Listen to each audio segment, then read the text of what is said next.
billahi minasyaitonir rajim. Bismillahirrahmanirrahim. An Amr ibn Shu'aib. Riwayat kening sun saking Ki Amrin kang putra lanang Ki Shu'aib an-Nabi. Saking babane entos Nabi Hurairah radhiyallahu anhu yang gerak tamat burung. Riwayat ini sun saking Abi Hurairah radhiyallahu anhu, muga-muga nilar bendu sallallahu anhu saking Abi Hurairah. Gola leng ucap ya Abi Hurairah, gola Rasulullah ngucap sabagang yang Rasulullah sallallahu alaihi wasallam. Laisa 'alal muslimi fi 'abdihi wala farasihi shadaqatun. Orana ikut tetep ing atase wong kang muslim ing dalem abdi muslim wala farasihi lan orana kudane muslim apa shadaqatun shadaqah. Rawahul Bukhari wa riwayatkan ing hadis sapa Imam Bukhari. Wali muslimin lan gadua Imam Muslim laisa udadab gadua Imam Muslim mudawi labar laisa bil abdi shadaqatun ila shadaqatal fitri. Orana ikut tetep ing dalam abid pas sedekah angin sedekah fitri. Jadi zakat temenang sambarangan. Anu kudu di zakatan nu ulah di zakatan madu ulah. Aya aturan main-maina zakat deh. Pare korma kudu di zakatan, gandum ti dituna bae ieu mah geus pokona mah tauqifi famuruk syarat. Kudu nuturkeun Kangjeng Nabi bae geus urang mah. Domba zakatan, sapi zakatan, termasuk munding dikiaskeun. Onta zakatan nukos gitu. Ayo abid mah teu kudu di zakatan, kuda teu kudu di zakatan. Termasuk gaji teu kudu di zakatan. Di Indonesia mah ai anu diwajibkeun ku Allah teu dilaksanakeun, ari nu teu diwajibkeun diungkit-ungkit bae. Gaji kudu dizakatan, geus sabaraha PNS nu nanyakeun ka aing we ngomong nanya lanannya. Tidak teu kudu ieu aya aturan ti nagara. Nah nya nyieun hukum sangeunah-ngeunah geureup paeh sia. Ulah bae jelema nu ngajual taneuh pribadi lain bisnis taneuh. Tapi ngajual taneuh haju lapor ka kiai, jak kiai waduh kudu dizakatan. Haju ngazakat ge teu meunang jauh-jauh. Sial tak kiai. Aduh, macam-macam bae. Geus we sih ditenangkeun ngomongna. Kiai kula ngajual tanah ieu bret. Meunang 1 miliar apa kudu dikaluarkeun zakatan henteu. Sing tenang. Bari di hate mah zakatan bae kitu. Ulah geus diplongkeun jadi ngeunah di cek kiai anu mah cenah salah kiai anu. Teu kudu atuh ngajual nu urang mah nya kudu di zakatan kecuali jual beli tanah. Lain deui eta mah tijaro asupna. Ai tanah-tanah nu urang dijual ku urang teu kudu di zakatan. Kuku lantaran geus dicuci otakna ku kiai modern kudu di zakatan bae. Waduh kudu bae geus. Ieu mah cenah kudu. Aju cenah ngazakat ge teu meunang ka mana. kudukannya nabain kududukan numere hukum. Waduh mantep jasa. Nah gitulah jadi remeng-remeng gua mah di akhir zaman mah paingan cak almarhum MZ madu di tangan kanan racun tangan kiri jelas teman tuh. Kenapa ngambil racun atau madu aja ngenahin almarhum ini kan lain mereknya madu dalamnya racun. Eta nu bahaya. Merekna racun dalamnya madu. Ini yang bahaya, sulit kita untuk membedakan mana madu mana racun. Nah, ini di akhir zaman. Masya Allah, mana kiai mana dukun akur. Nyana-nyana kene nu jadi depagnya nu jadi imamnya nu jadi kiainya. Jadi berarti ada jelema supermarket, market super. Itu kiai super berarti. Yo, masya Allah, kadang-kadang jadi polisi nyana kene. Ente watera naon ai balalener mah, ngan dia mah hese bener na bae. Yo, datang ke ulama diajak diskusi waktu di Jogja soal gaji jeung zakat, kurban. Di sekolah di cokotan dipungut 20.000 ewang ajo dibalikan ke korban sahang kayak jadina korban mapan perorangan kena korban saha jadina. Oh nanti katanya dikocok aja siapa yang keluar duluan. Ada berapa itu yang ikutannya, ada berapa satu kelas, berapa kelasnya, ada 100, berarti 100 tahun paling ujung keburu isdet dia. Geus ulah sok mengada-ada tuh ai endek mah ai endek korban soragan bae. Acan ieu mah encan boga tujuh di titana ge nu boga teu ngaberat-berat la yukallifullahu nafsan illa wusaha. Sok ngaberat-berat budak SD dikumpul-kumpul jang korban lah tama guruna bae meureun hayang nyate. Mun guruna hayang nyate ke paeh di sate. Sok macem-macem kena nyalirukeun agama. Kula sok nyalirukeun agama. Oh berkembang ku ari mah ieu akibat pengembangan di pondok pesantren modern di yayasan. Lain yayasan jeung modern anu salah, tapi pengembangan eueuh ti dituna diayayakeun akhirna keliru. Mah tungtungna belajar tahajud ge diberjamaahkeun kan.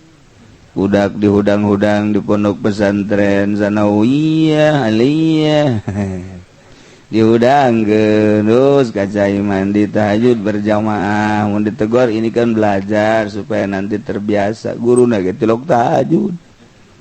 Beda jeung pondok pesantren salap mah bangun luca lece nyana tapi waduh lamun geus balik beuki luca lece. Lain deui timbul tina nurani ai itu mah dipaksa aja dipaksa lain dibere ilmu ibadah dibere ilmu dunia mana bisa dihudangkeun dipaksa ditita salat tahajud berjamaah tapi nu dieusikeun ka hatena dunia mana bisa ai di pondok pesantren masa bodoh boro-boro tahajud deuk salat nu 5 waktu deuk henteu ge sabodo. Oh di pondok pesantren salah aturan-aturan waduh konon tapi unggal poe dibere masukan ruhani awak urang butuh dahar butuh nginum ruhani butuh dahar butuh nginum daharna awak urang ku sangu nginum ku cai ruhani mah ruhani mah daharna ku tauhid ku zikir ku Quran ku ilmu agama eta makanan ruhani. Ini di pondok pesantren mah nu tadi teh nu diasupkeunana pangbelet-beletna nu hiji jadi insinyur nu hiji nu pinter undang beasiswa nu hiji mah belet jasa pesantren kan oke guys pesantren kan lantaran nunggal poe dibere dahar ruhanina tek 5 genep tahun waduh nyana di lembur azan waduh Allahu akbar urang lembur ngadengi anak siapa sih Itu anaknya Pak Anu. Yang kemarin ini dia nyantren yang nggak bisa apa-apa, ya kok azannya enak ya. Wih, itu dididik dia di sono. Wah, hebat ya gitu dengerin. Allahu Akbar, Allahu Akbar. Wah, mantap bener. Masya Allah, hebat. Asyhadu an la ilaha illallah. Ngobrol di luar. Di rumah saya juga ada anak gadis tuh. Waduh. Nawar gitu. Ya Allah. Asyhadu an la ilaha illallah. La ilaha illallah. Oi, benda ala sholah potong letter.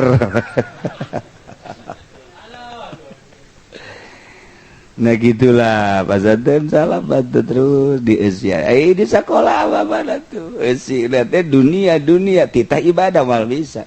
Di pondok pesantren anu hayuh bae dimurnikeun ulah dibarengan ku gawe, ulah dibarengan ku sekolah, dek diesikeun khusus urusan-urusan agama. Tetep hese bae. Atuh komo di sekolahan. Anu unggal poe diisian dunia. Cek jada kumaha. Oh, ini kan cenah untuk kemajuan. Leg-leg maju Gus ya. Ayo maju. Iya, meukeur carita lain kemajuan, carita ibadah, carita kemajuan. Waktu buku pesantren model salap geus eleh ti dituna. Geus eleh nya da geus teu kudu ditarungkeun deui eleh, geus KO. Gitu tuh pesantren salap mana aya pondok pesantren salap anu boga mau di Sarebu Jomoal aya.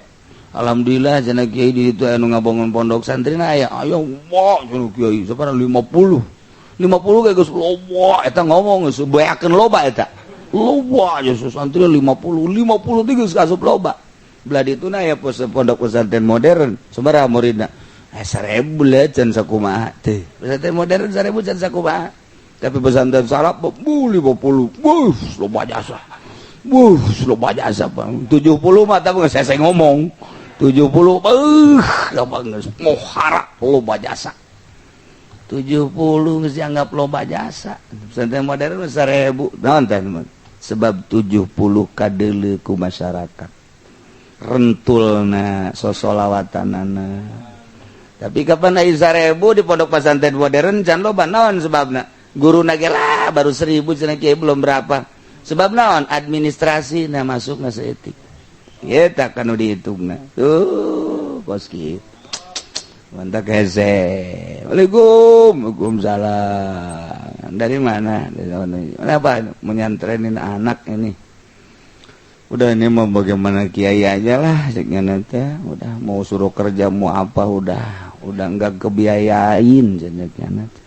Oh, udah enggak bisa. Di rumah juga kadang makan kadang enggak. Atuh kiai na gantung bagus ya tuh. Ya ilmu naja hartana. Tapi teu kitu kiai wae ya guys. Ayo pokoknya sabetahna sia di dieu. Aya nu mere dahar-dahar, nu mere dahar maling sia.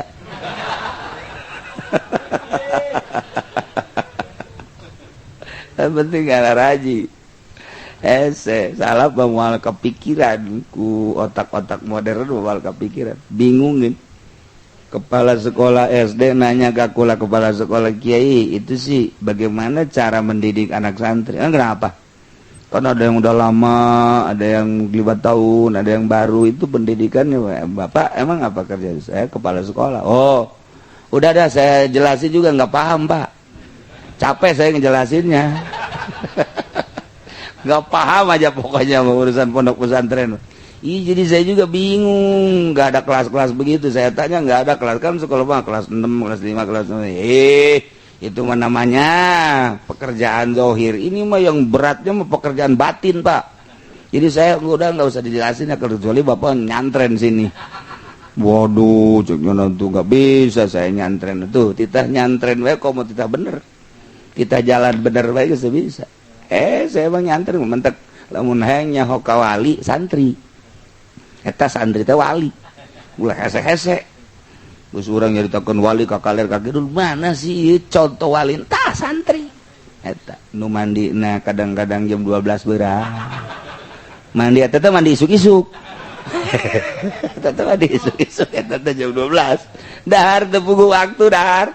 Ya memang dahar kok sapa manggihna bae.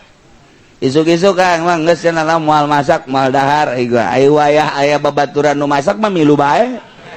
Ngan teu masak doang. Atuh terus bae jana sakahayang dahar, sakahayang jajan, sakahayang. Hees ge aturan hees. Beting batur hees nya mah udah ngobrol santri ta beurang batur ngaji nya hees atuh lain wali sinaon eta wali rodak mamang besi hayang kapanggih jeung wali tah santri eta wali eta kos waduh kebenaran aya santri cuman leungeun naon wali kan mamang walingi aing mah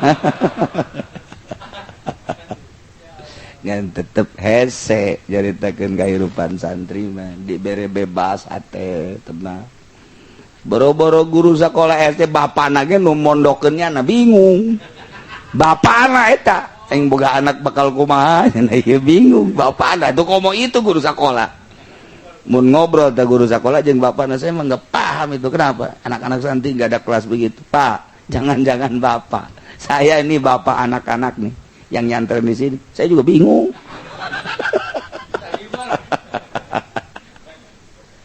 Tapi aneh, keluaran SMA, SD 5 tahun, SMP 3 tahun, SMA 3 tahun, jumlah seberapa?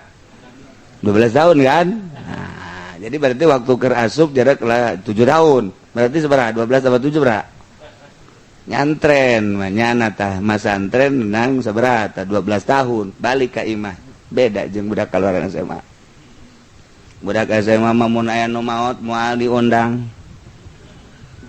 ngariung moal diundang moal teu mangpaat cenah mah ilmu sekolah SMP mah di masyarakat teu mangpaat tapi si Udin anu kakarak pasantren si Udin aya balik aya bejakeun ngariung gitu ngariung Den, saya bera balik tadi, samping lagi tadi dipasang-pasangkan dikadiakan ke pundak, nggak bae bari ngarokok, Den, ya kiai datang ya ngariung, siapa bisa hadiah puja, sepira hadiah, ayo gak sih, Udin hadiah, ilah hobolotin nabil, wah mantap jasa, hebat sih Udin, Den, Kori lagi udah datang, atulah dia akan jauh, Udin gak bisa, si Udin Kori.